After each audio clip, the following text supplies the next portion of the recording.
Aquí tengo ya algunos en el chat. Gloria, Navid, Jazz, Ceci, Tecalco, César. ¿Cómo están, chicos? Me da mucho gusto que ya anden por acá. Hola, profe, buenos días. Muchas gracias, buenos días. Qué bueno que ya están aquí, se están reuniendo. Muchísimas gracias. Todavía tengo pendiente, o digo, por si no lo han notado, ¿verdad? Todavía tengo pendiente lo de sus evaluaciones. Ya hoy ya debe de quedar eso. Por favor, nada más ténganme paciencia en ese sentido, ¿vale?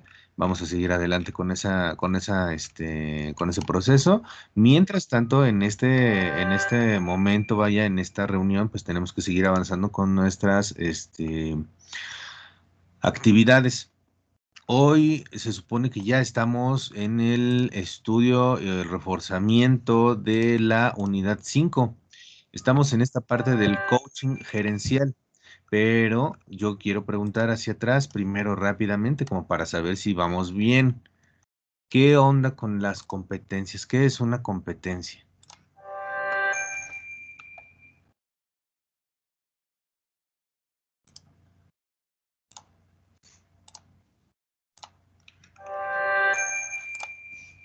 Pues, habíamos platicado en la primera clase que la competencia era en base no tanto como a una pelea, sino como a lo competente que eras para realizar una tarea, o las habilidades que podías adquirir o que ya tenías para desempeñar, por ejemplo, el puesto gerencial.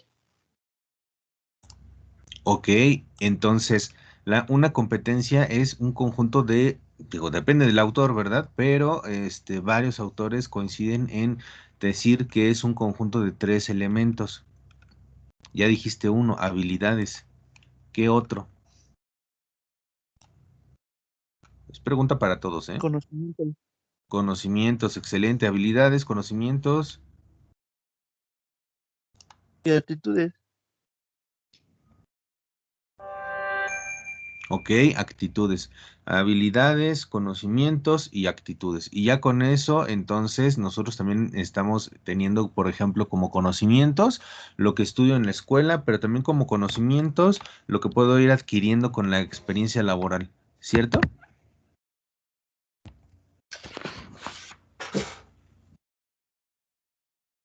¿O eso es otra cosa? Sí, también todas las cosas que vamos aprendiendo, por ejemplo, cuando ya tenemos trabajo, que a lo mejor en teoría nosotros ahorita estamos aprendiendo todas las cuestiones que se pueden llevar teóricamente en una situación laboral, pero ya estando en el puesto de trabajo, ya todo ese conocimiento que aprendes, pues es distinto y pues sí lo vas aprendiendo sobre la marcha. Perfecto. Y que de todas maneras, ¿verdad? Siempre nos va a servir que aunque sean conocimientos que vamos adquiriendo sobre de la marcha, eso nos permite ir, por ejemplo, desarrollando habilidades también, nos va perfilando. Pues siempre de todas maneras vamos a necesitar este estudio profesional, ¿verdad? Yo creo que ustedes mismos lo han visto, ¿no? O sea, ya en el cuatrimestre en el que se encuentran ustedes y pues que la gran mayoría de ustedes se encuentra trabajando en algún lugar, se han dado cuenta de que materia tras materia, todos esos conocimientos que van adquiriendo aquí en su universidad, en su trayectoria académica, pues van viendo que cómo los va perfilando. Yo espero que eso vaya siendo así, o sea, que sí realmente esté funcionando de esa manera, porque esa es como la manera en la que ustedes pueden verificar o pueden comprobar que efectivamente están estudiando una licenciatura, ¿no? Y están aprendiendo de ella, ¿no? Que es lo más importante. Es decir, cuando ya están ustedes en este proceso, resulta que de pronto empiezan a ver diferente las cosas en su centro de trabajo. De pronto hay cosas que ustedes pueden empezar a interpretar, de pronto van a ver un modelo por ahí, de repente van a ver otro tipo de modelo, van a ver una teoría tal vez cómo se está aplicando y esta puede ser aplicada intencionalmente o puede ser nada más de manera empírica. Puede ser que tiene como los rasgos, pero no está aplicada adecuadamente. Y ustedes ya están como en esas condiciones, ¿no? De poder generar como, diría, esa crítica al respecto de los procesos administrativos que se llevan a cabo dentro de sus centros de trabajo. Es más, si alguno de ustedes tiene, por ejemplo, algún emprendimiento, lo mismo. De pronto ustedes ya pueden ver qué cosas, ya con más referentes, por medio del estudio de su licenciatura, pues ya qué referentes tienen para poder decidir si las cosas que están haciendo ahorita, como las están haciendo, están bien hechas o podrían estar mejor fundamentados en la disciplina o en las ciencias administrativas. ¿Sale? Entonces eso es así, eso está padre. Yo creo que pues si les ha ocurrido como experiencia de vida esto, pues entonces significa que sí, sí están aprendiendo, que sí, sí han podido modificar, que sí, sí han desarrollado habilidades, que ahora tienen más conocimientos y eso los tiene que llevar por fuerza a las experiencias. Ok, muy bien, entonces sí, sí estamos como que en esta parte de lo que es una competencia, me parece perfecto porque esto es pues parte, ¿no? La mitad prácticamente del trabajo que nosotros tenemos que realizar aquí en la asignatura. Pero puede haber competencias genéricas o específicas, ¿no? Dicho de otra manera, podemos tener, por ejemplo, habilidades y competencias junto con ellas, pues ya con el conjunto, pues, de los tres elementos, competencias que pudiéramos decir que son las blandas y son duras, ¿no? ¿Cuáles serían esas competencias?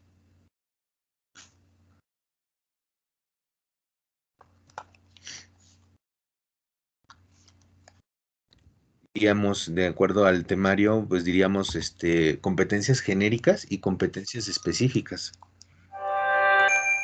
Pero ¿qué es una competencia específica y qué es una competencia genérica? ¿Qué es eso?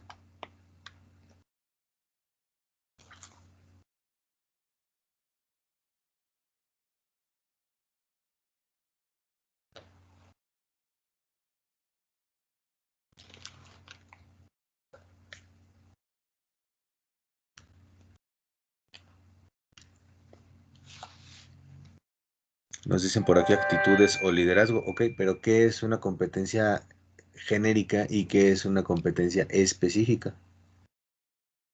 Pues yo entiendo que las competencias genéricas como tal son más o menos como lo que todos deberíamos de saber cuando entramos a un puesto de trabajo. Y ya las competencias específicas son, como lo dice la palabra, ya desarrolladas, inclinadas hacia un área en específico o una especialidad como tal. Ok, muy bien, Gloria, muchísimas gracias. También nos dice acá Iván, específica, que es para un área en particular y genérica que puede desempeñarse en varias áreas. Puede ser. A ver, Iván, explícanos. Este, sí, por ejemplo, bueno, yo pienso que las competencias, independientemente de si uno tuvo educación académica, tiene competencias por su experiencia de vida. Entonces, en esto de las competencias genéricas o específicas, puede ser, por ejemplo, el liderazgo. Para mí esta sería una competencia genérica, porque no importa en qué área te encuentres, si es recursos humanos, marketing, producción, esa habilidad, bueno, esta competencia te va a servir mucho en cualquiera de estas áreas, pero una competencia específica, por ejemplo, programación de software o programación o lenguaje X, no te serviría tanto en, no sé, en recursos humanos, ¿no? Te serviría más en un área en específico. Y tal vez tú esa la aprendiste en otro lado, ¿no? Que no tiene nada que ver con tu educación académica. O a ti es tu hobby y la aprendiste. Entonces es más específico y te sirve solo en un área. Y hay otras que las puedes desempeñar en múltiples funciones, incluso hasta en tu vida personal. Muy bien, Iván, muchas gracias. Pues sí, estamos en el camino correcto. Nada más ahorita yo preguntaría, entonces, ¿el liderazgo es una competencia?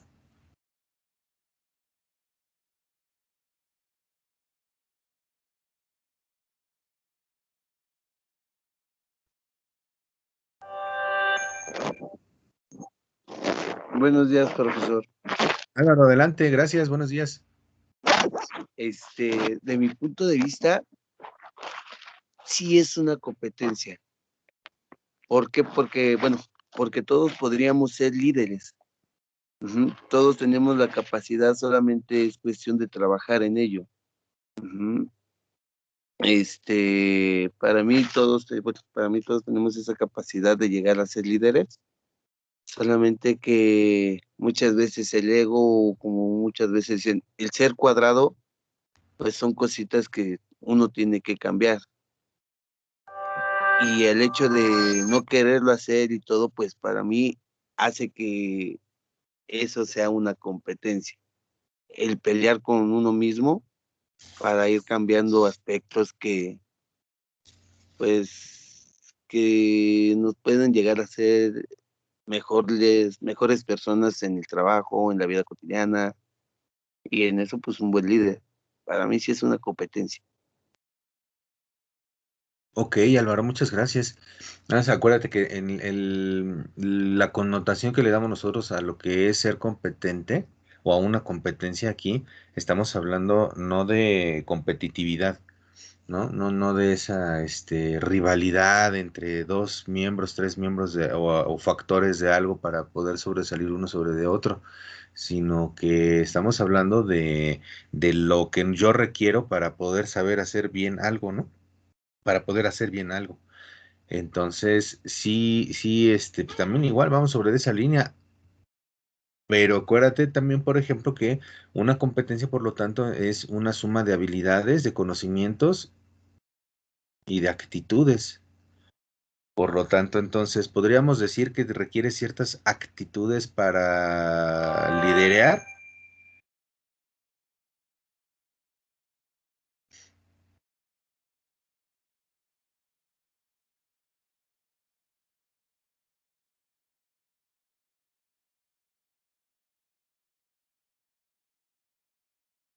Correcto. Sí, yo considero que sí se necesitan actitudes específicas para poder ejercer el liderazgo, ya que pues a través de, como lo habíamos visto en el video del doctor César Lozano, es tener como una actitud positiva hacia la vida, pues ayuda mucho a esa parte para que nosotros podamos mantenernos calmados ante alguna situación y también para motivar a las personas a que pues hagan mejor su trabajo. Ok, muchas gracias. Actitud. Entonces sí es importante porque si yo puedo tener conocimiento al respecto, puedo tener a lo mejor experiencia porque algún momento me llevó la vida a pues estar al frente de algún equipo de trabajo. Es más, un equipo de trabajo pudiera ser aquí en la escuela, ¿no? Mi equipo para poder llevar a cabo alguna actividad aquí, alguna tarea, algún trabajo extra. Pero si mi actitud no es la adecuada, si mi actitud no es buena, entonces no voy a poder tener ese triángulo de competencia, ¿verdad? Para poder llevar a cabo un adecuado liderazgo. Ok. Iván, adelante. Sí, yo creo que es como actitud y aptitud, ¿no? Porque, por ejemplo, este, pienso que hay dos formas sí, básicamente dos formas, ¿no? Hablando de liderazgo, de convertirte en líder. Una, que es como la indirecta, que yo creo que la mayoría llega a ser líder así, que es por las circunstancias de tu vida. Y otra que, pues tú quieras llegar a ser líder y no sé, te metas a una carrera o lo estudies, ¿no? Como comentaba Álvaro. Pero, por ejemplo, una ama de casa que tiene a su esposo y todo, y por circunstancias las que sean, tiene que volverse cabeza de familia, y si lo afronta bien, se vuelve una líder. Y si esta persona tiene oportunidades, puede incluso llegar a ser líder también en su empresa, en su sociedad. Son las circunstancias y como usted lo comentaba, la forma en la que lo enfrenta, ¿no? Igual en un trabajo, tal vez hay una persona que entra y se va la persona que está a cargo y esa área se queda sin su líder, ¿no? Entonces alguien tiene que como que salir al rescate y esa persona tal vez ni siquiera pensaba que iba a ser el líder, pero se fue dando poco a poco por su actitud que tuvo ante las circunstancias. Entonces, pues sí, yo sí creo que ser líder, uno puede serlo, ¿no? O sea, puede llegar a ser un líder, aunque antes no lo fuera. y que son esas dos formas, ¿no? Por así decirlo. Hay veces en las que nos dicen, ¿verdad? Que el liderazgo, con el liderazgo ya naces, ¿no? Un líder nace, pero también un líder se puede hacer. Incluso yo creo que puedas haber personas que hayan tenido de niños, ¿no? Que saben que son muy carismáticos y dicen, ay, esta persona va a mover masas, ¿no? Y todo eso. Y puede que, no sé, en su adolescencia o en alguna etapa de su vida tenga, pues, algo, ¿no? Le haya pasado algo y se vuelva retraído, ¿no? Y esas capacidades o actitudes que tenía, por así decirlo, natas para ser líder, pues ya se queden reprimidas y ya no. Entonces, en lugar de una persona normal, por así decirlo, o que no fuera con capacidades de líder, se convierte en líder, aquí sería al revés. Entonces, estamos como susceptibles de ser y no ser. Las circunstancias de vida, pues esas experiencias de vida, por ejemplo, le pudieron haber enseñado otras cosas distintas, ¿no? En que lo hayan llevado a lo mejor a no desarrollar más allá estos elementos que tenía como para poder generar un liderazgo, ¿no? Y se fue hacia otro lugar en la vida, hacia otros intereses tal vez, o circunstancias que lo hayan forzado, porque también luego eso pasa, ¿no? Hay luego factores externos que nos hacen tener que tomar un camino diferente de vida y pues bueno, ni modo, ¿verdad?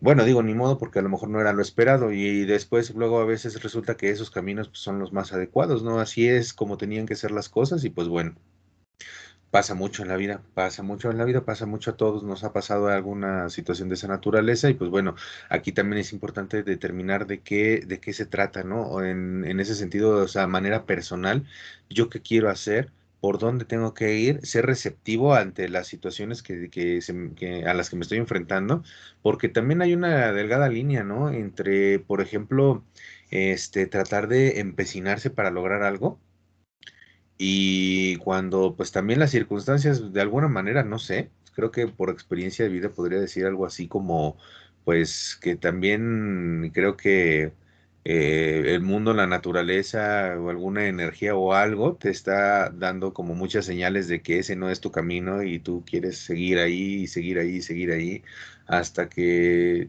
cambias de rumbo y ese rumbo entonces ahora sí es como más adecuado y te das cuenta de que pues eso no era, ¿no? Bueno. Llega a pasar, pero pues tiene uno que aprender de uno mismo, tiene uno que aprender eso es por medio de la experiencia de vida, cierto, y pues bueno, eso te va a permitir poder salir adelante o seguir atorado en algo, ¿no? Por ejemplo, pues seguir adelante en un momento, personal, pues, en el momento en el que se encuentren ustedes, tratar de hacer una carrera y resulta que, pues, esa carrera a lo mejor no era como lo más adecuado, porque a lo mejor la escuela, porque a lo mejor el momento de los tiempos, ¿no? Por el trabajo que tenían en ese momento, por la situación social, tal vez por una pareja, ¿no? Alguna novia, algún novio, lo que sea y trataron de salir adelante con esa carrera y no era, y no era, y no era, o en esa escuela, ¿no? Y no, nada más no podían. Cuando después le toca a uno como hacer esa pausa en el camino y después ver más opciones más allá y se dan cuenta de que a lo mejor en otro lado era lo más adecuado, pues bueno, ¿no? Ahí es como que donde a veces hasta, como luego dicen coloquialmente, como cuchillo en mantequilla, entran y empiezan a hacer las cosas y sacar adelante algo que en otro momento o en otro lugar no era como lo adecuado, ¿no? Así lo vimos, por ejemplo, con algunos líderes como el cofundador de Apple, ¿no? Steve Jobs. Igual, ¿no? Estar tocando puertas por todos lados y saber que pues había más opciones por ahí en algún momento para poder encontrar cuál era el movimiento adecuado, el lugar adecuado, el banco adecuado que les pudiera otorgar ese préstamo para poder llegar a cabo esa inversión y levantar su empresa, porque pues otros bancos no. Si, ¿qué hubiera pasado, por ejemplo, si Steve Jobs se hubiera empecinado solamente a un solo banco y tratar de todos los días o cada semana, cada 15 días estar yendo para tratar de convencer al mismo banquero a que le hiciera ese préstamo, ¿no? En vez de ir a otros más? Tal vez esa empresa hubiera funcionado de manera bien diferente, ¿no? Es más, tal vez ahorita no estuviéramos viendo a la empresa de la manzana, a lo mejor estuviéramos viendo una empresa con una pera. ¿Quién sabe? ¿No? A lo mejor alguien más si hubiera tenido esa idea y la hubiera llevado a cabo y pues ya de él no fue. Entonces, pues eso es así, ¿no? Porque les digo, y es una delgada línea, ¿no? Entre decir, bueno, pues también tengo que ser constante, también tengo que luchar por lo que creo, ¿no? Y seguir adelante en esto hasta lograr resultados, ¿no? Cierto, porque pues, como administradores lo sabemos, pero el detallito es ese, ¿no? También saber cuándo esa batalla no la voy a ganar, porque ese es el punto. En ocasiones todavía no somos capaces de identificar cuándo esa batalla no es la adecuada para mí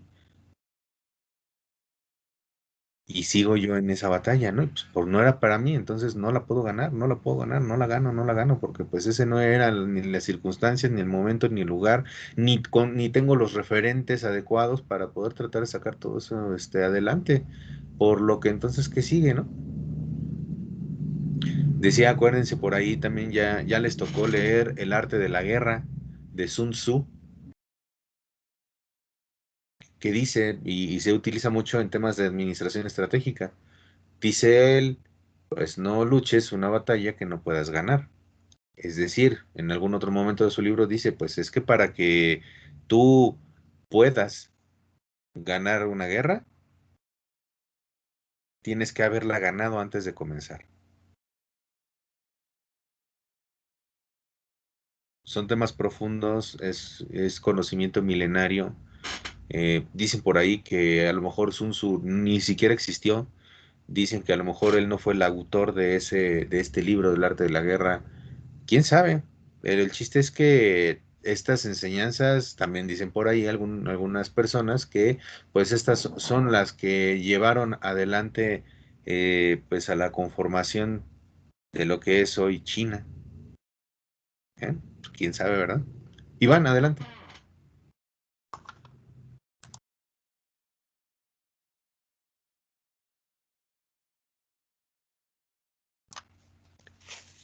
Mientras nos dice aquí Iván en el Es chat. que se quedó la manita arriba, pero pues ya nada más, como para terminar, sí, eso tiene mucha razón, o sea, no es nada más, en este mundo occidental tenemos esto de ver mucho como los resultados, ¿no? Estar mucho en los números, pero como dice, no estamos viendo si en realidad a donde vamos es a donde queremos ir, o incluso en el trabajo donde estamos, si es lo que queremos. Nada más estamos como al día de, este es un trabajo y de aquí gano y aquí me voy a quedar, ¿no? En realidad no lo estamos viendo como una empresa, ¿no? O sea, para nosotros. Y eso me parece que también pues es una habilidad, ¿no? El saber ver qué es lo que queremos y saber desarrollarlo. No nada más porque es un trabajo bueno, ya quedarnos ahí. O sea, también, pues como que no, yo no lo veo como ético, pero bueno, ese es otro tema. Eso sí. Y también, ¿no? Hay cosas como también comentaban hace rato, ¿no? Hay cosas también en las que nosotros podemos decir, es que yo soy bueno para esto, pero tal vez eso no quiere decir que el ser bueno para eso, pues, específicamente hablando de alguna competencia específica, tal vez no signifique que eso me va a llevar al éxito, eso no me va a llevar a un crecimiento personal y profesional y que con eso ya yo logre como unos mayores resultados. Es decir, por ejemplo, yo puedo decir que soy muy bueno lavando trastes.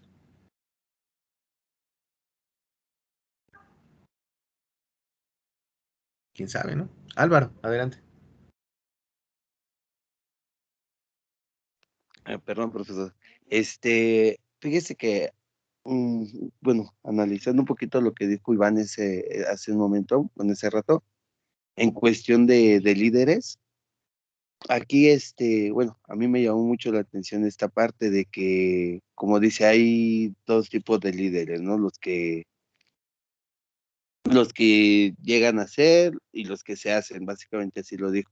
Ahora, otra cosa, aquí lo bonito es identificar cuándo eres líder, porque muchas personas, ya llegan a un puesto de trabajo siendo líderes, ajá, por recomendaciones, porque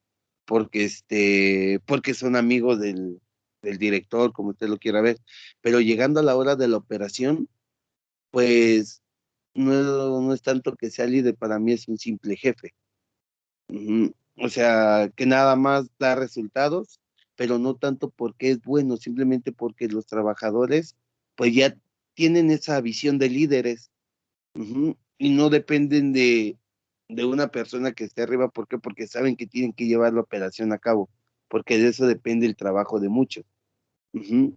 Y un líder realmente muchas veces es innovador y todo eso.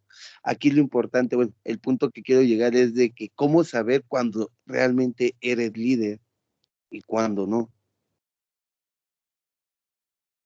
Estaría súper interesante eso, ¿verdad? Poder decir, ok, ya me puedo considerar ser un líder porque ya reúno esto y esto y esto, o todavía me falta para ser líder, ¿no? Porque todavía no logro adquirir esto, esto o esto. Estaría interesante eso, ¿no? ¿Y se podrá hacer eso? Sí, acuérdense que, por ejemplo, un análisis FODA, por ejemplo, nada más, ¿eh? Puede funcionar y ese lo puedo aplicar a mi propia vida.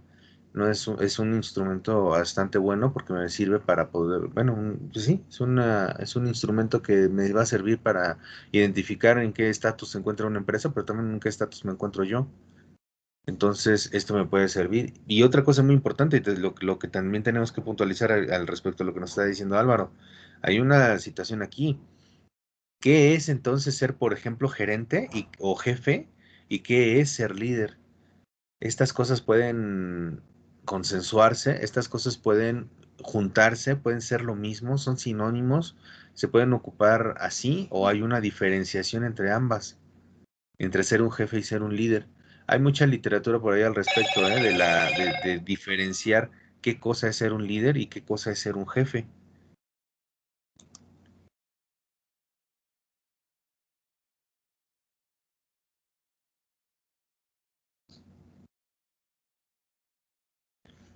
Muchos temas al respecto de lo que es el liderazgo, o sea, literatura al respecto de lo que es el liderazgo habla de una diferenciación entre un líder y un jefe desde el punto de vista de que el jefe es una persona que manda y el líder es una persona que guía. Y ya desde ahí es toda la conceptualización, ¿no? O sea, todo lo que se deriva de esto que resulta ser fundamental, pues es la manera en la que podemos nosotros determinar quién es un jefe y quién es un líder. Iván, adelante.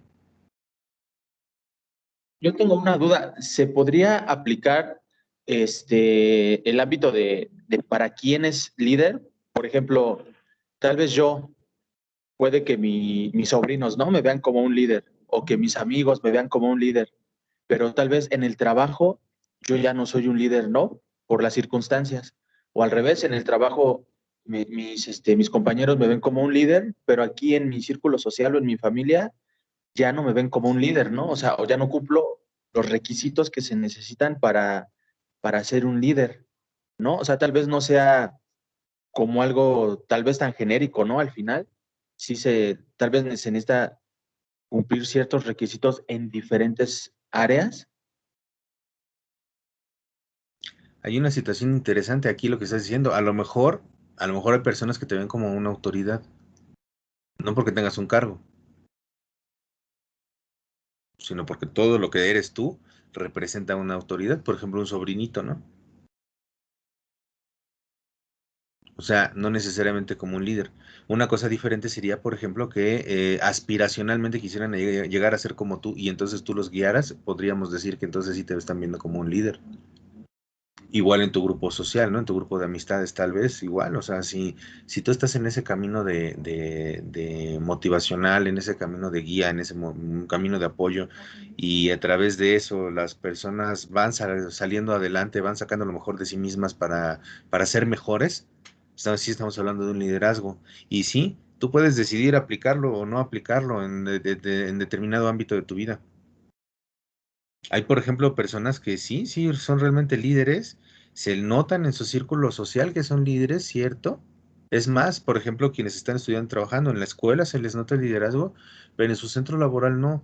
Pero porque, bueno, pues, circunstancialmente en el centro laboral a lo mejor no empatan con las personas. Porque un líder, podríamos decir que sí, una característica del liderazgo es ser carismático, ¿cierto? Sin embargo, el ser carismático no te garantiza así, o sea, como garantía de que le vas a caer bien a todas las personas y de que vas a ser una inspiración incluso para todas las personas que te rodean. Eso no es así. Y sí puedes tener un centro de trabajo en el que la gente incluso hasta esté en contra tuya. Y eso no necesariamente es porque tú estás mal.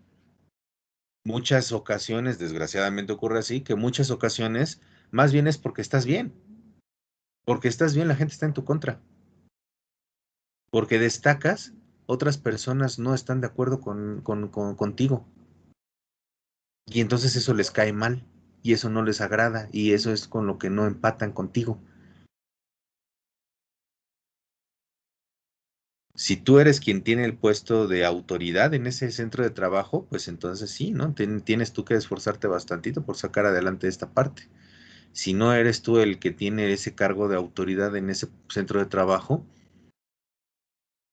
yo podría pensar, pues ahí la elección es tuya, ¿no? De seguir adelante o no. Lo que les decía yo hace ratito, ¿no? Me decía por ahí una persona que, por ejemplo, en un centro laboral, cuando tú estás tratando de hacer las cosas y pues estás como contra la marea, sería aplicable lo de Sun Tzu, ¿no? O sea, tienes que elegir tus batallas, saber elegir tus batallas para que, pues estas batallas incluso hasta, o sea, tú prepares todo para que incluso antes de que llegues a esa batalla, tú ya la tengas ganada. Y si no la puedes ganar, entonces no la libres, ¿no? No la luches. Dicen por ahí, o es otra manera de interpretarlo. Me dijeron por ahí en algún lado que en ocasiones es como tratar de jalar una carreta sin ruedas. Y tú estás tratando y empecinado, ¿no? Tratando de sacar ahí adelante las cosas en ese centro de trabajo, esforzándote y jalando la carreta que no tiene ruedas.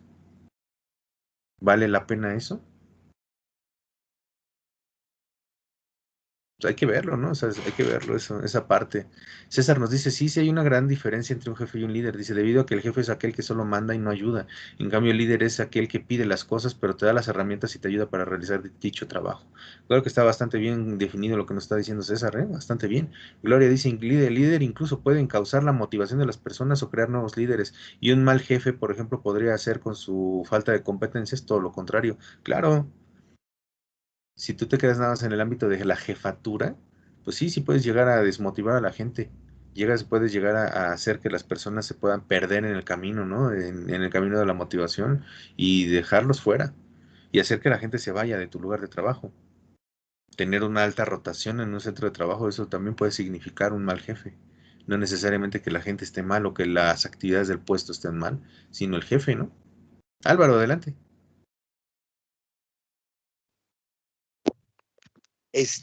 Nada más así como ejemplo, profesor, voy a, quiero recalcar, bueno, no recalcar, quiero exponer algo que me pasó en cuestión de Sun Tzu, de lo que no pelees batallas que no puedes ganar.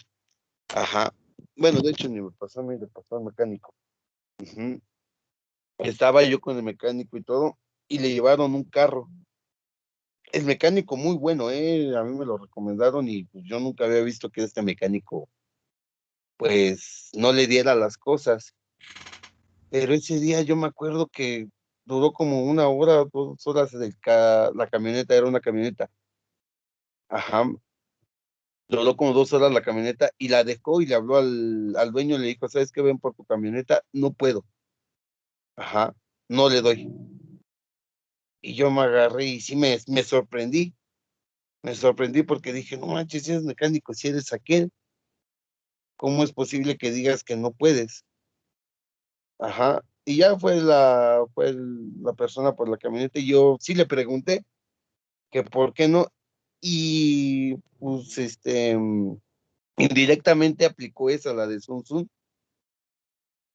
porque sí me comentó, mira, si yo me aferro a esta camioneta, una, puede que sí le dé, puede que no le dé, puede que quede mal, o puede que medio me acerque. ¿Por qué la dejo? Porque si yo me quedo con esta camioneta, voy a perder. ¿En qué? Voy a perder tiempo, voy a perder clientes. ¿Por qué? Porque si no queda, esta persona va a venir y me voy a ganar mala reputación. Aparte, pues si yo me aferro a esta camioneta, pues estoy perdiendo más clientes que agarran y quieren que les revisen los carros y yo por estar aquí aferrado, pues no voy a alcanzar a revisar.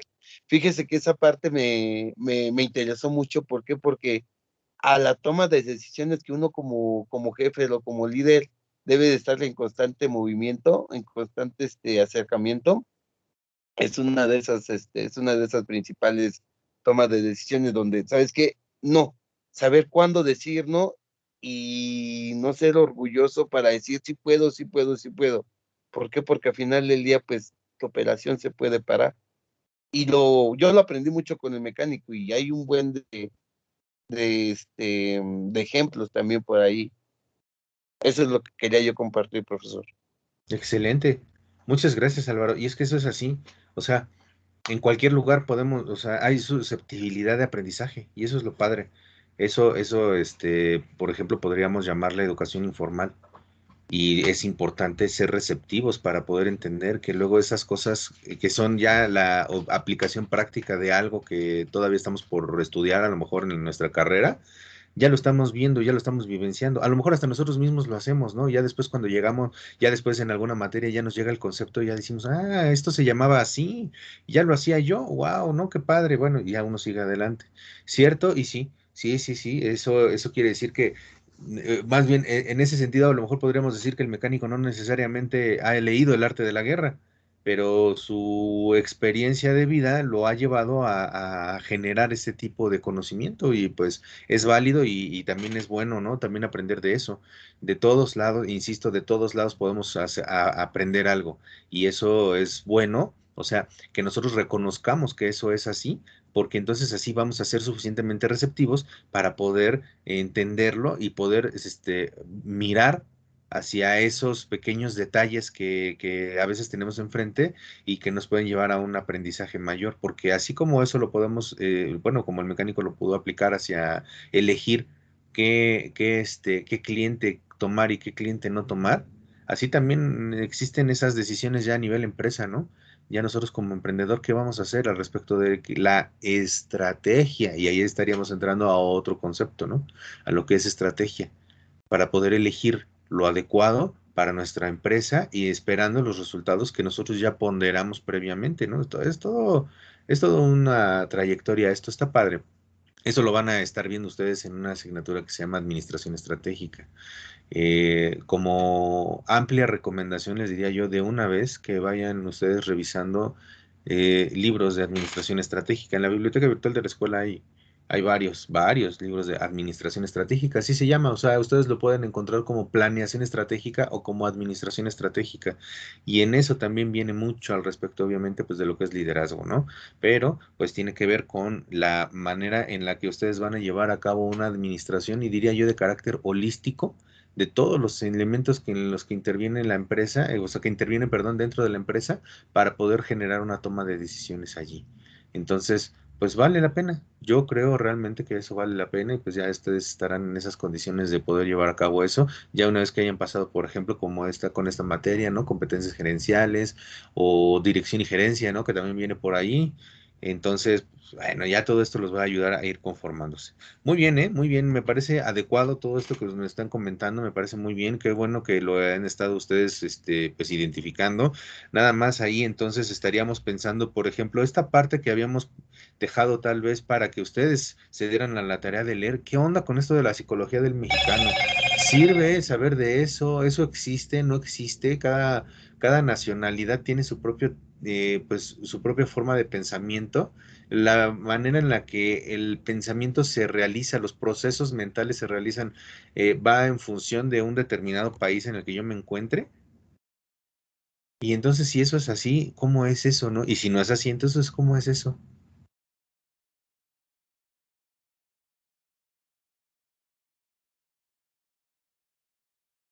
¿Qué encontraron al respecto de la psicología del mexicano?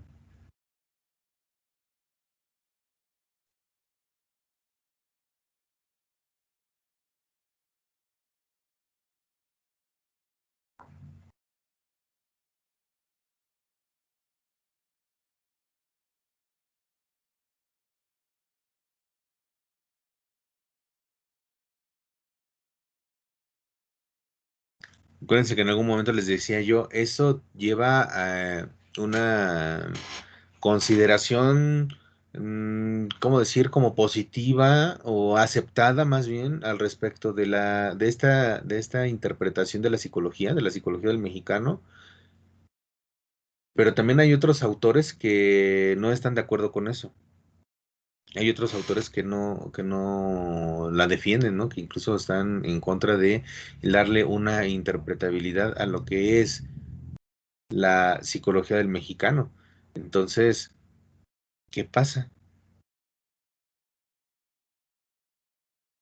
Bueno, yo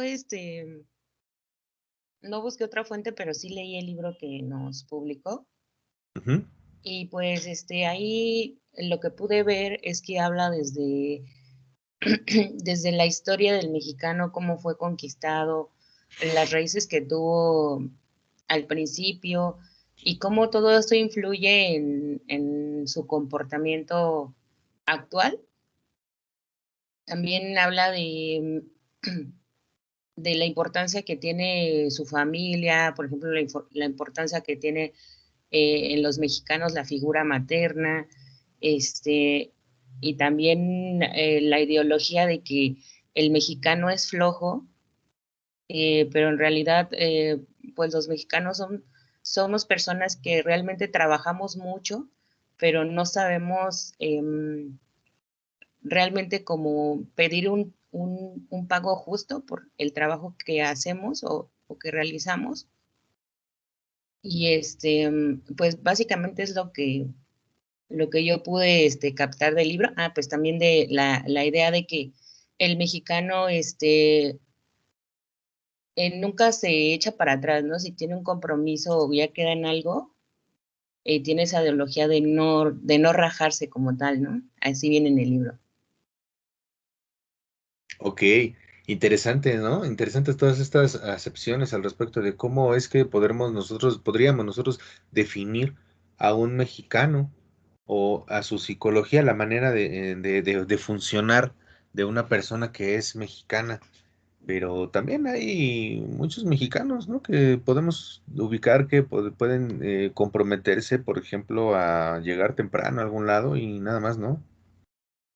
Que pueden comprometerse a llevar algo para la fiesta y nada más, ¿no? Sí, profe, también comparan la forma de ser del mexicano con la de los orientales, en la que los orientales siempre, por ejemplo, en el trabajo, ofrecen algo a cambio de sus peticiones. Y el mexicano siempre pide sin ofrecer algo a cambio. Entonces, por ejemplo, él llega y pide o tal vez exige un aumento de sueldo sin antes haber trabajado. Y en la cultura oriental, ellos primero ofrecen su trabajo y después ya negocian pues la gratificación. ¿Cómo es tan opuesto, no? Y muchas veces, fíjense que hay mucha gente en muchos lugares, y no nada más hablando de cuestiones de liderazgo de personalidad, que por ejemplo se dedica a estar haciendo comparativos. Eso puede ser muy riesgoso, la verdad, eso puede ser muy riesgoso, ¿no? Podríamos nosotros pensar en esto, en el sentido de que, por ejemplo, uno de los países a los que les encantan los comparativos es Estados Unidos. La estadística fue desarrollada en Estados Unidos y a partir de ese país y de su manera de pensar es que ellos han fundamentado toda su nación. ¿A qué me refiero? Sabemos que ellos tienen estadísticas y tienen números para todo, ¿no? Es tan fácil poder encontrar información al respecto de que 3 de 4 personas hacen esto, 4 de cada 10 hacen esto otro, y estos hacen y llegan a esto, llegan al otro. ¿Por qué? Porque a ellos les encanta la estadística y les encanta estar haciendo ese tipo de análisis cuantitativos.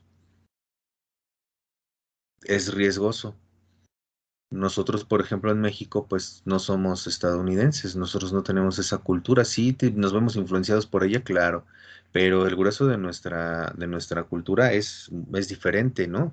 Tenemos muchos rasgos que son propios de nuestra región y obviamente pues de nuestra historia, de la cultura que nosotros tenemos.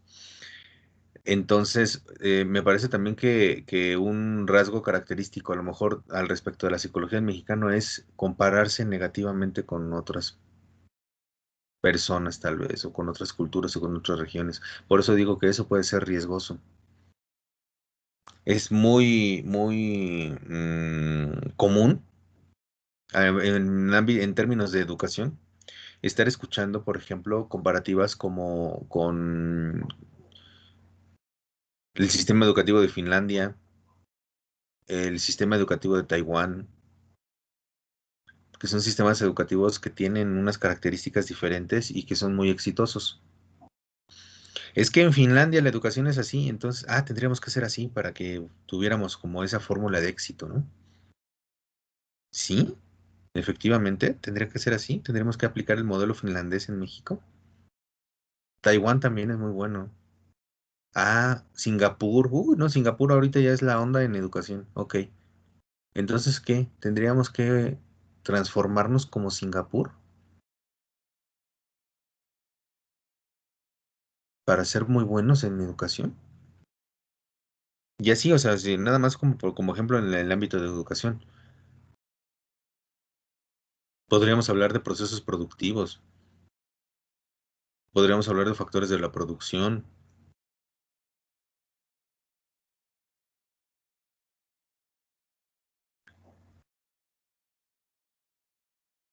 Pues ahí en sí las estrategias se tendrían que adecuar a las necesidades del país. Y pues sí es muy común que México se compare con otros países, y incluso en el libro lo menciona, que es debido al tema de la conquista, que siempre es como un tipo de gente que es un poco sometida a ciertas ideologías, pero en realidad lo que se debería de hacer pues es ajustar las políticas de educación o las estrategias de educación o de lo que se maneje en cosas a las necesidades de la población. Y bueno, en este caso también habla de que el mexicano tiene una forma de ver las cosas, o más bien se unen en momentos de necesidad que ellos consideraron muy grande, que por ejemplo, a comparación de Estados Unidos, ellos son muy individualistas. Entonces, si nosotros lo manejáramos de esa forma, como una estrategia a lo mejor de unir a nuestro equipo de trabajo, pues esta parte nos sirve para analizar las cosas. O sea, podemos unir a nuestro equipo de trabajo gracias pues al conocimiento de la psicología que tienen los mexicanos. Identificar cuáles son sus necesidades, cuáles son sus aspiraciones, ¿no? ¿Qué esperan con su puesto de trabajo? ¿Qué esperan trabajar en esa empresa? ¿Les llena de alguna manera? Tendríamos que estar ahorita entonces entrando, por ejemplo, a las teorías motivacionales, ¿no? Identificar de acuerdo a qué teoría es cómo se ve motivada una persona u otra persona. Con base en eso, pues entonces ya tú determinas y ya tomas las decisiones al respecto de cómo llegarle a esa persona para mantener su motivación. Acuérdense que no necesariamente ustedes son quienes motivan a la persona. Sí hay una motivación extrínseca, pero la motivación intrínseca es como más profunda, ¿no? Es más importante. Por lo que entonces a lo que le tienen que tirar ustedes es a buscar cuáles son las motivaciones intrínsecas de esa persona y trabajar en ellas para que esa persona se vea motivada intrínsecamente y asuma la motivación propia a partir de sus propios intereses. Y acuérdense que no siempre es el dinero lo que va a motivar a una persona a estar ahí. Uno puede decir, no, hombre, o sea, es que yo trabajo en tal lugar y pues no gano mucho, ¿eh? Ok, ¿y cuánto tiempo llevas ahí? No, pues 6 años. Pues definitivamente debe haber otra motivación, porque si dices tú que no ganas mucho y de todas maneras estás mantenido ahí tantos años, pues entonces significa que le viste algo bueno, ¿no? Y que pues dentro de lo que no es bueno a lo mejor o no es adecuado, pues a lo mejor es el sueldo, sí, pero hay otras cosas. Y tenemos nosotros que identificar para las personas que trabajan con nosotros, para nosotros, qué es lo que los motiva, por qué mantener esa motivación, para que ese equipo de trabajo siga rindiendo y adquiera incluso juntos un nivel de madurez, porque acuérdense que también los grupos de trabajo llevan un nivel de madurez, un grado de madurez, estos van creciendo, van madurando. Y cuando un equipo de trabajo ya es suficientemente maduro, entonces quiere decir que es suficientemente autónomo para que yo entonces transforme mi liderazgo hacia otro tipo de liderazgo, tal vez más, diría, pasivo, a lo mejor, tal vez no tan vinculante. Es decir, que dejes que la gente haga lo que sabe que tiene que hacer, porque esa gente tiene la responsabilidad y ha asumido esa responsabilidad y tiene como equipo un nivel de madurez, incluso hasta para sacar adelante por los problemas. Y a ti te toca nada más dar como las últimas instrucciones para verificar que todo se dio adecuadamente, porque el equipo de trabajo sabe hacer las cosas solo. Pues qué padre sería llegar a ese nivel de madurez de un equipo de trabajo, pero cada cuándo podemos llegar a eso y cuánto tiempo y recursos nos va a llegar a eso. Un lugar de trabajo en donde hay muy alta rotación, pues seguramente vamos a tener más problemas para lograr un nivel de madurez para el equipo de trabajo. Pero, pero, es más, lo podemos ver, si seguimos en esa línea del ejemplo de educación, lo podemos ver en la propia, en el propio sexenio actual que nosotros, en el que nosotros nos encontramos. De pronto, la propuesta del que antes fue secretario de Educación Pública en este sexenio, que fue Esteban Moctezuma Barragán, dio por hacer un giro bastante radical al respecto de la política en materia educativa que se estaba estableciendo en el gobierno, ¿no? En sexenios anteriores. Y la propuesta que trajo fue generar un modelo educativo a la mexicana. Qué bueno que a Singapur le sirva su modelo educativo. Ah, qué padrísimo. Qué bueno que a Finlandia le sirva. Wow, o sea, uff. Qué bueno que a Estados Unidos le sirva. Ah, está bien, está excelente, qué padre. Que en Chile, que Alemania, España, que el Reino Unido, que Rusia. Ok, qué bueno. ¿Y? ¿Y nosotros qué? O sea, Singapur, ¿por qué lo logró? Porque hizo su modelo. Perfiló, adaptó, evolucionó, y comprendió, aprovechó lo que fuera necesario para generar su propio modelo y fue exitoso y lo implementó en su propia población. Finlandia hizo lo mismo.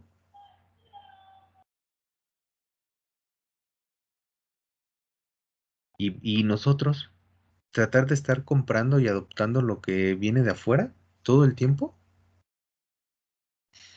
En este sexenio se dijo, no, ya es momento de mejor voltear hacia adentro, voltear hacia las características propias de lo que es nuestra población, de lo que es nuestro contexto, para entonces generar un modelo propio, ¿no? Un modelo adecuado y a la medida. Hay que dejar de estar comprando tallas grandes que no nos quedan, de estar comprando tallas chicas que no nos quedan, y mejor mandar a hacer una prenda a nuestra medida para que realmente nos ajuste como debe de ajustarnos y obviamente pues incluso hasta nos favorezca, ¿no? Eso es así. Pero también hay quien dice que no.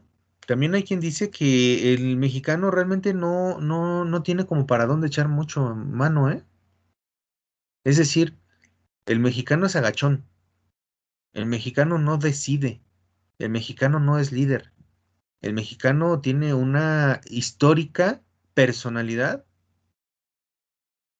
desde que esto de por aquí se llamaba Mesoamérica y Aridoamérica, de ser seguidor.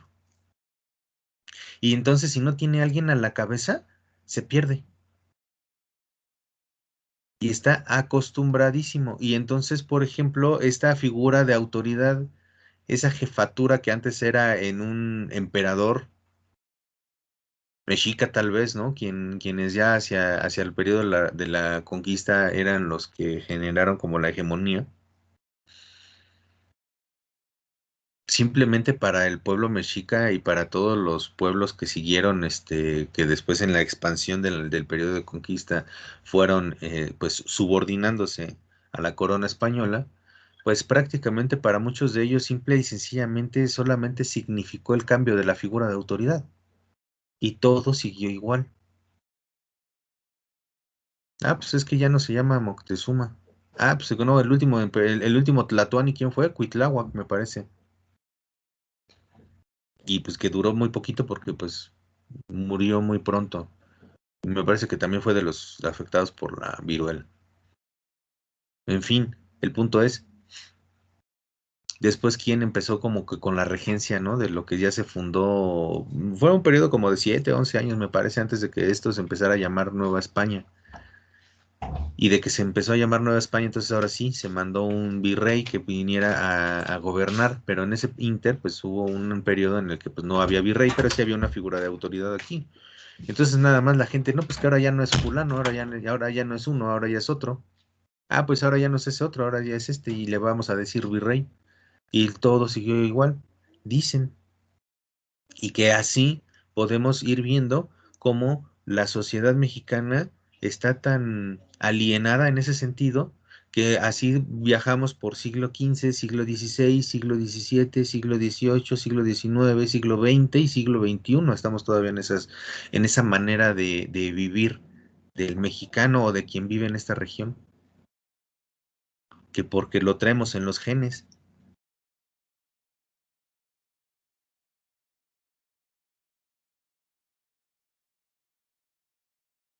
¿Será?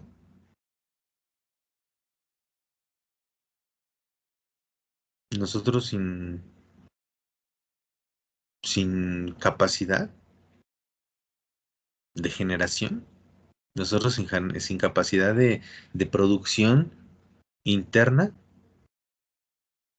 Y hay quien lo dice, ahí está, o sea, como ejemplo, ahí están armadoras de automóviles extranjeras, generadoras de tecnología que vienen y producen en México, extranjeros, minerías extranjeras, artesanía extranjera. Ya vemos hasta las virgencitas de Guadalupe ahí en la villa que se venden con agua bendita, dicen, y entonces abajo la etiquetita de hecho en China. Las banderas del Zócalo en septiembre y hecho en China. Productos de nopal y esas pastillas para reductoras de grasa o para bajar de peso y esas cosas que son productos derivados de nopal, del amaranto, hecho en Japón. Iván, adelante. Gracias. Pues yo creo que este fenómeno es más cultural, porque como ya lo había comentado, yo una vez había visto algo parecido. Bueno, sí, pues es de lo mismo, ¿no?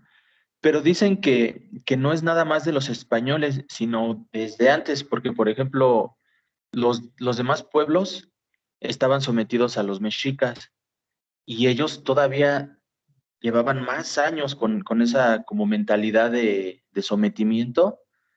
Entonces, estaban sometidos a los mexicas. Luego llegan los españoles y los siguen sometiendo. Entonces, culturalmente ya tienen esa ideología de que ellos no se pueden ver pues arriba, ¿no? Por así decirlo, o libres, o como lo quieran llamar. Entonces, nos vienen transmitiendo esta forma de pensar, pero bueno, se va a ir pues muy como de televisión o de propaganda, pero ahorita pues ya con internet, yo creo que ya es mucho de hacia dónde volteas, ¿no? Hacia dónde volteas a ver, porque simplemente el otro día estaba viendo un documental es un mexicano que es un genio, así como de televisión, ¿no? Muy, muy, muy bueno. Él no encontró apoyo en el gobierno, en ningún lado, y a final de cuentas él pues ya tiene mucho dinero y fundó su propia escuela para genios, para superdotados mexicanos. Entonces yo creo que es más hacia dónde tú volteas a ver y qué quieres ver ya ahora. Y ahora a nosotros nos toca ya no creernos esa parte cultural y empezar a forjar pues una nueva forma de pensar. Porque antes sí era difícil que que tú tuvieras conocimiento, ¿no? Porque pues muchos ni siquiera sabían leer ni escribir, pero ahora ya ese ya no es un pretexto. porque ya sabes leer, ya sabes escribir, ya tienes internet, entonces pues tú decides si te informas o si cualquier otra cosa, ¿no?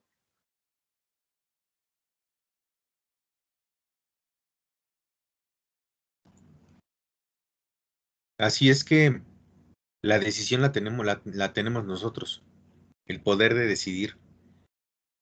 Si consideramos como válida la teoría de que dice que el mexicano es agachón y que es un seguidor y que por eso el mexicano no innova y no genera, o el modelo que está platicando Gloria, ¿no?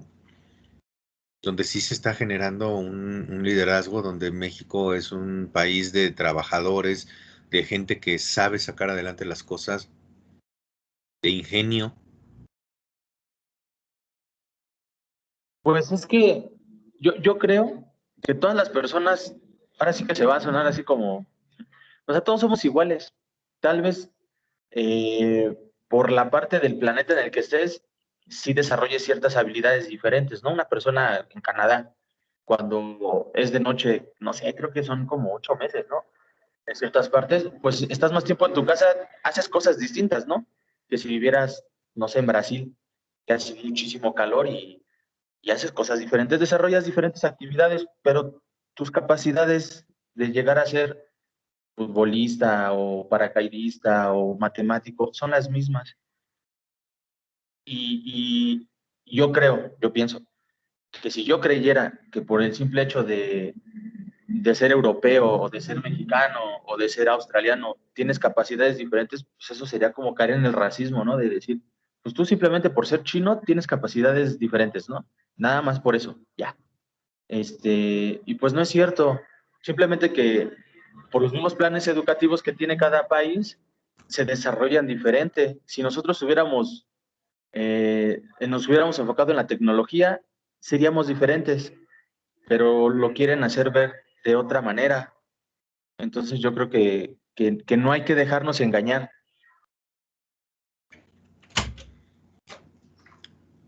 Está bien, está interesante. Pensaría yo y pregunto, a ver quién más de ustedes nos puede echar la mano para poder participar. Que entonces implicaría que está como en los genes de la persona, sin importar la ubicación geográfica en la que se encuentre. Y tendríamos que pensar que, por ejemplo, los rasgos culturales no tienen nada que ver.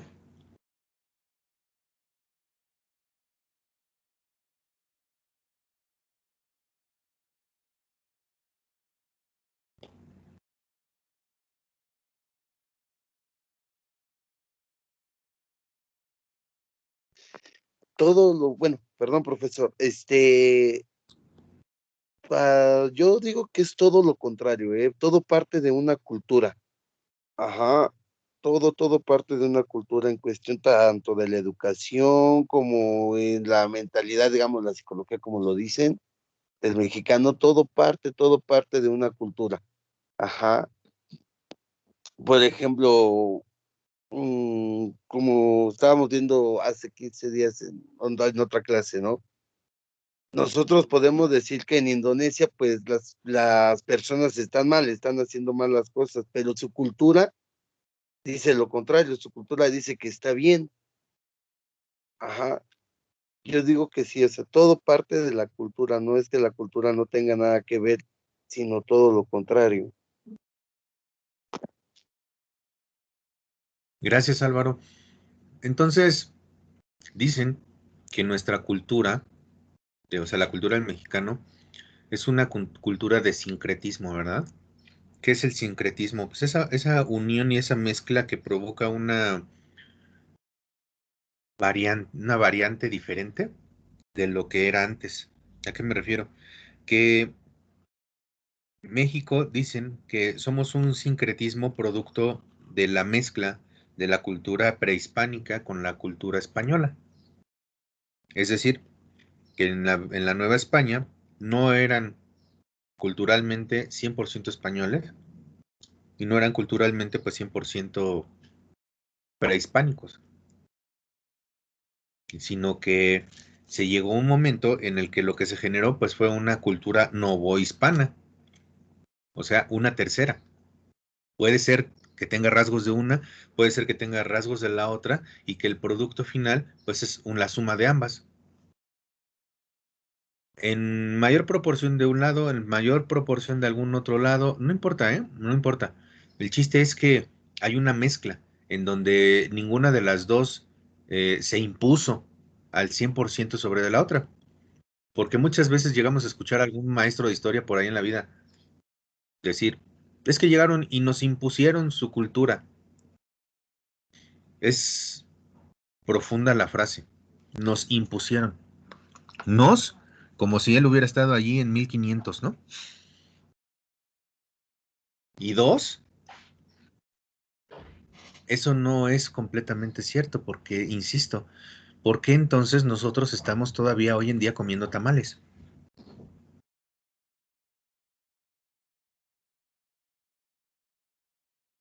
¿Por qué hoy se festeja el Día de Muertos como se festeja aquí?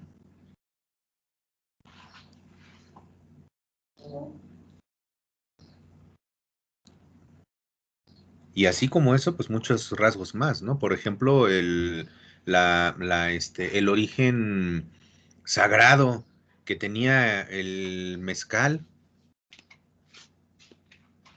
el pulque, ¿no? Ya ven que hasta le daban una connotación mística, prehispánico. Si nos impusieron su cultura a los españoles, dicen así, nos, porque como si nosotros hubiéramos estado ahí. ¿Qué pasó? ¿Por qué seguimos viendo pulquerías? Iván, adelante.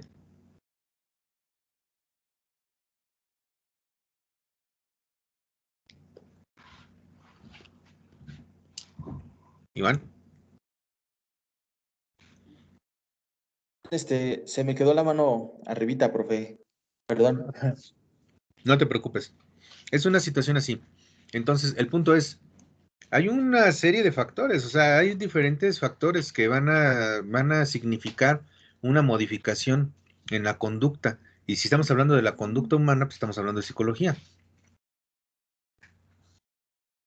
¿Qué es lo que marca entonces al mexicano en sí? Para poder decir, el mexicano es de esta manera y por eso es que tiene que ser llevado de esta manera. Les decía yo, pues hay quien dice que no, que el mexicano es agachón, que porque fueron conquistados, ¿no? O hay quien dice fuimos conquistados, ¿no? Insisto, como si nosotros fuéramos 100% puros y como si nosotros hubiéramos vivido en el siglo XVI. Y eso no es cierto. Y muy importante, chicos, hay que ya quitarse de la mente ese tipo de ideología. Ni nosotros vivimos en ese momento. Y número dos, lo que somos culturalmente hablando no es lo que se tenía en el siglo XVI, ni en el XVII, ni en el XVIII, ni en el XIX. Nosotros somos algo muy diferente. Sí tenemos orígenes, sí. Sí tenemos esas raíces culturales, sí. Pero somos un sincretismo y somos una región que en constante evolución culturalmente hablando. Hoy ni siquiera podríamos decir que somos mexicanos a la conceptualización del sincretismo español y mexica. ¿Por qué? ¿Cuánta gente de otras partes del mundo a lo largo de la historia mexicana ha vivido aquí?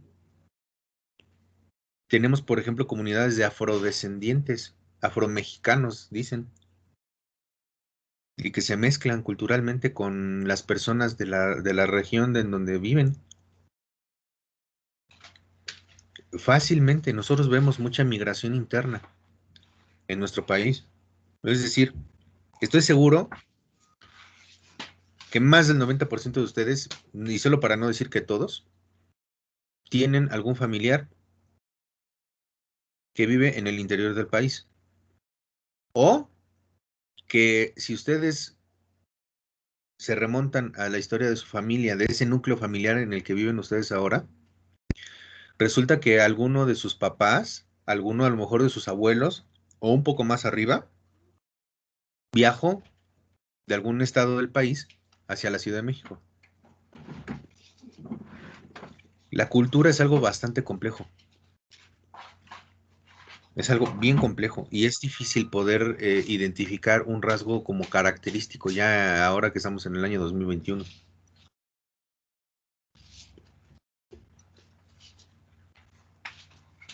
¿Cuántas comunidades de chinos hay aquí?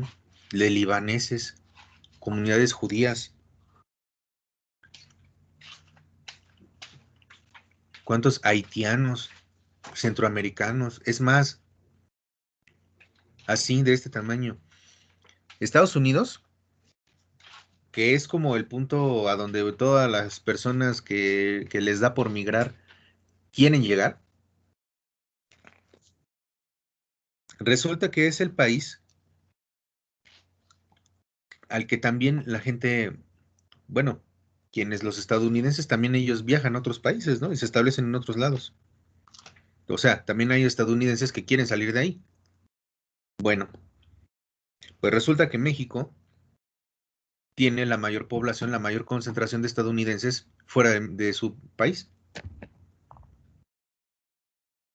O sea, mucho escuchamos de esa migración de mexicanos en Estados Unidos y que no los quieren allá y bla, bla, bla.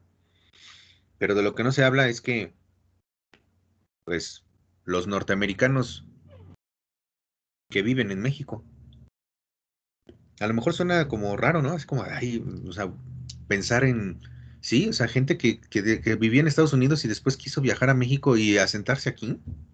¿Cómo qué onda? ¿Cómo por qué? Pues sí, existe y ha existido a lo largo del tiempo. Y nosotros somos el país a donde más norteamericanos hay. Ni en Europa, ni en Alemania, ni en Canadá, ni en Inglaterra, no, es México. En México es donde hay más estadounidenses fuera del país.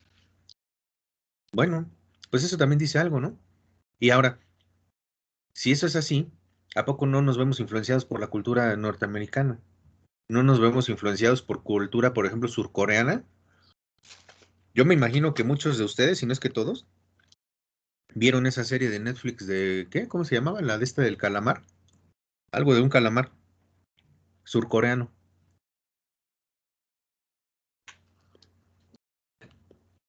¿Qué es eso? Pues es cultura de otro país, no es norteamericana. Y en algún grado nos va a permear en algún momento, ¿no? Esa cultura. Los libaneses, por ejemplo. Ahí está, ¿no? En la figura de un descendiente de una familia, Carlos Slim.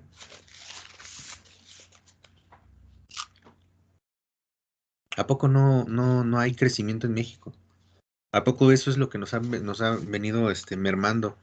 Hay quien dice que incluso las tradiciones que nosotros tenemos como que son de carácter religioso o social, a lo mejor podría yo decir, no, porque ahorita ya muchas veces ya no es por el lado religioso, sino más bien es como por la costumbre o por una connotación diferente, que nosotros luego todavía tenemos como ciertos rasgos.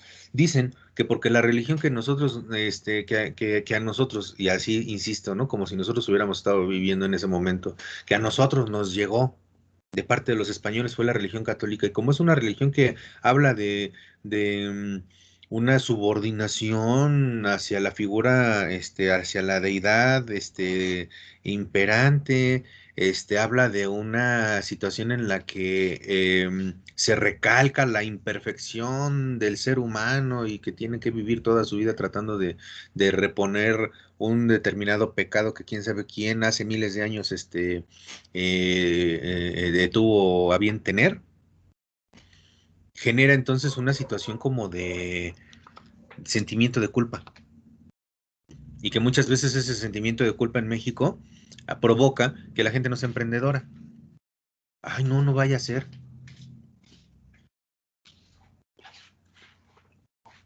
Hay por ahí algún autor también que habla de que la psicología del mexicano implica con una enorme diferencia de Estados Unidos, que por ejemplo aquí vinieron e impusieron esa religión. Dicen, bueno,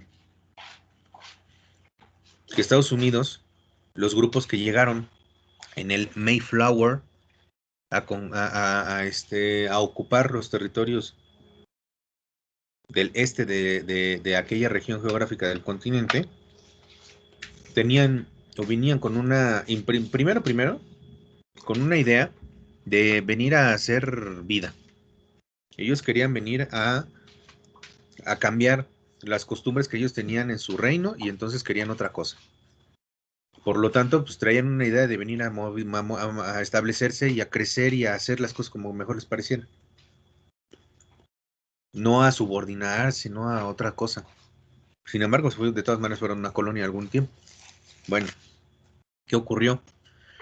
Que como ellos venían de una línea protestante, la línea protestante pues va obviamente pues en contra de la línea católica y que entonces ellos no tenían como esa consideración agachona, dicen, y que entonces por eso es que ellos tranquilamente pudieron pensar en crecimiento, pudieron pensar en generar otras cosas diferentes, atreverse a hacer más, porque no había como ese simbolismo religioso que los mantuviera detenidos porque vayan a hacer las cosas mal y fueran a condenar su alma. Y que por eso es muy diferente la manera en la que los europeos que llegaron hacia Norteamérica a partir del Reino Unido generaron toda una nación y la manera en la que México se llevó a cabo la nación. Entonces, dicen algún autor por ahí, es que pues papá Iglesia pues siempre tenía que estar ahí presente, ¿no? Bueno, mamá Iglesia y papá Rey. Y entonces ella es como maternalista, ella es como protectora, cobijadora, pero pues también autorizadora. Y si la iglesia, la mamá iglesia no nos autorizaba a hacer las cosas, no se hacía.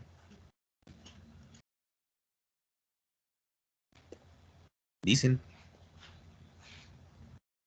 E insisto, hay autores que refutan todo esto y hablan de situaciones muy diferentes también. Como dice Gloria aquí en el chat, la globalización aumenta aún más la mezcla de culturas.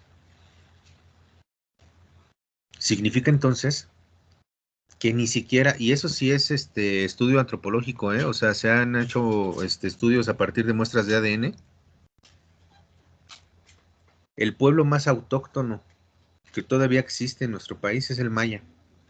Se hicieron pruebas de ADN a esos mayas y resulta que ellos ni siquiera ellos que se consideran como auténticos mayas allá en la península de Yucatán, allá en la zona de Chiapas, tienen más del 40% en su sangre como maya.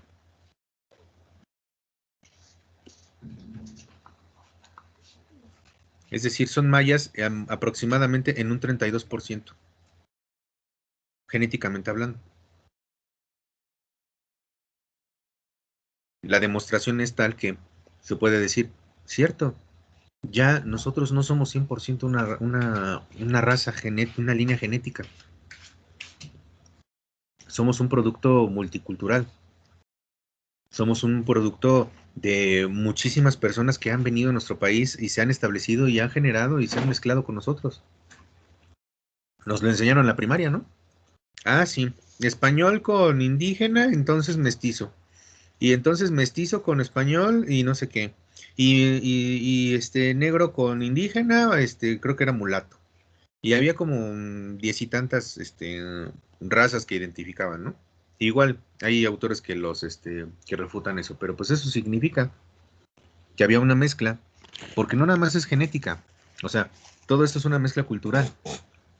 ¿Cómo vamos entonces a identificar qué está pasando con nosotros? ¿Cómo vamos a identificar entonces cómo llevar a cabo una gerencia adecuada? Y en ese sentido entonces les voy a pedir que realicen la siguiente actividad.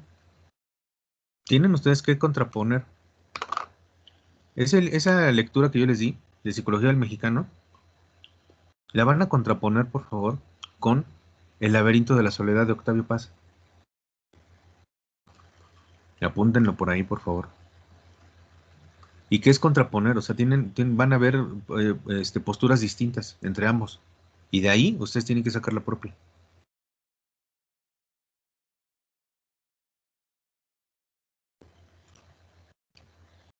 ¿Queda claro eso?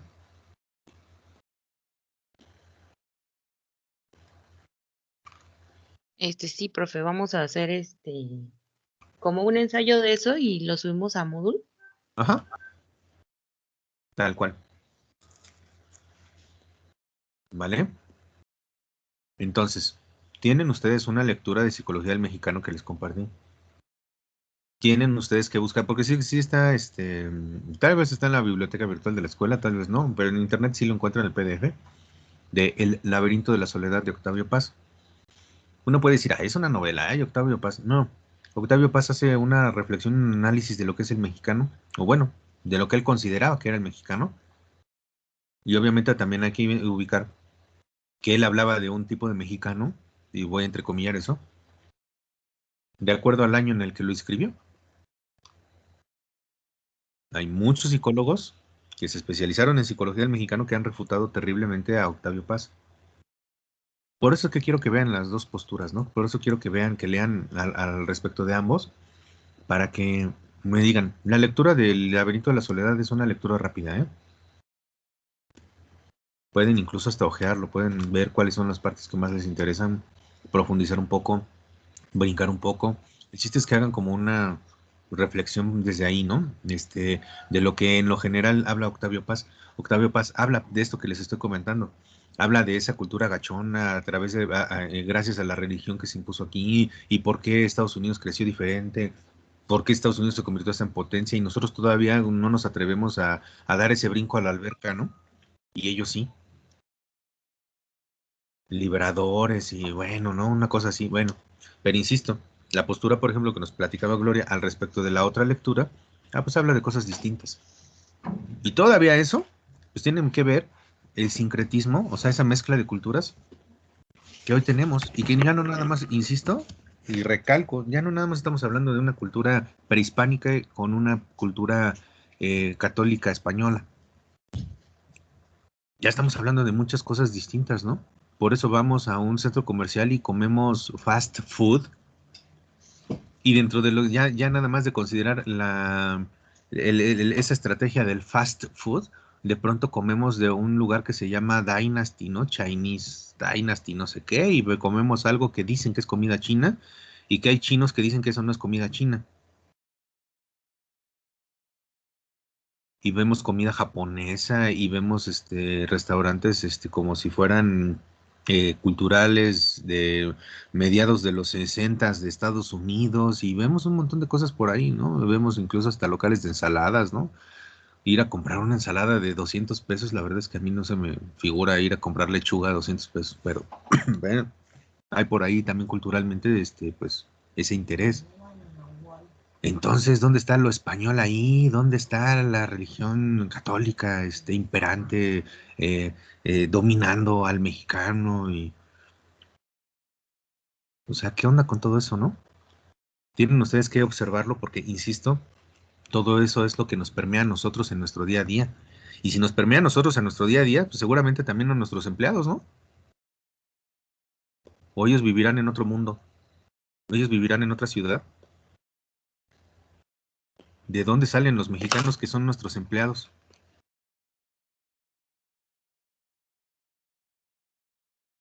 Ojo, hay que saberlo.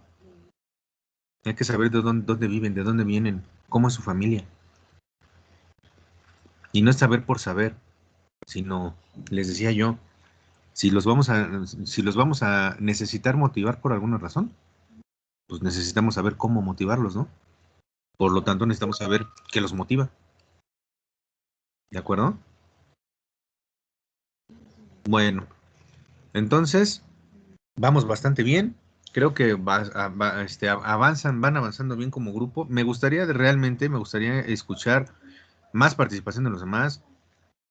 Ceci Martínez, Ceci Tecalco, por lo regular nos participa, César Carpen por lo regular nos participa, Alba casi no nos participa, Cristian casi no nos participa, Edson de repente lo hacía, ahorita ya como que no tanto lo está haciendo, Jennifer tampoco, Johan, Betty, Vanessa, es más, Carla Daniela, de vez en cuando participa, vale la pena. El buen Marco, Laurita ya tiene mucho que no te escucho. Ojalá que puedan participar más. creo que el tema de esta reunión daba para mucho como para poder participar entre todos. Y pues en la medida de lo posible háganlo. Vale la pena, insisto, porque si no, entonces, pues no tengo cómo ver en el día a día más que los trabajos entregados, ¿no? Y pues eso más bien es un trabajo entregado, es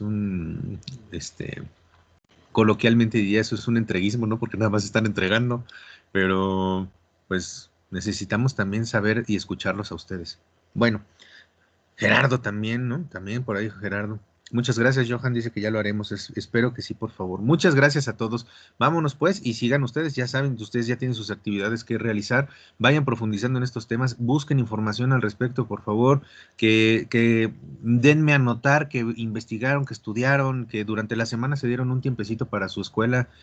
Por favor, demuéstrenmelo para que yo pueda ser feliz pensando que mis alumnos se han dado la tarea de ir investigando, de ir sacando sus cosas, no nada más por entregar algo, sino porque tienen el gusto de aprender. ¿Vale? Cuídense mucho, que estén muy bien y nos vemos la próxima semana. Bye, bye, bye. Bye, profe, gracias, hasta luego. Hasta luego, cuídense, bye, bye, Gracias, bye. profe, hasta luego. Que estén bien, gracias. Gracias, Navid. Que la despedida no sea la única vez que participes, Navid.